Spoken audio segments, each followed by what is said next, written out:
Can opioid overdoses cause brain damage? Yes, they can. In low-level overdoses where a person maintains their breathing, then in this situation, no. It comes down to oxygen level available to the brain. So in a mild overdose where a person is just becoming unresponsive, but they're basically sleeping at a level of sedation, and they can wake up with verbal stimuli or painful stimuli, i.e. Painful knuckle pushed into the sternum and fairly hard, that can wake a person up who's in a relatively light level of sedation. So in that situation, their oxygen levels haven't dropped, so I don't think there's any damage to the body. However, as we continue down this spectrum of overdose symptoms, when a person loses their ability to breathe, which is a very real thing, and this is how people die from overdoses, they would stop breathing, and if this is unattended, their oxygen levels could drop, and this could affect their heart, and typically their heart would go into a lethal rhythm and they would die. While this is happening, there's also lack of blood flow to the brain.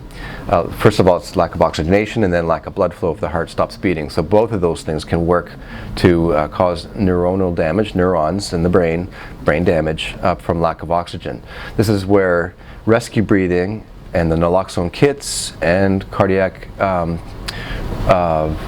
CPR, where this can help reverse this. So by giving respiratory assist by mouth to mouth, by giving Narcan, which helps wake them up and unsedates them, by giving cardiac compressions, all three can work to help oxygenate the brain and then help improve heart function, so there's a blood pressure providing blood flow to the brain.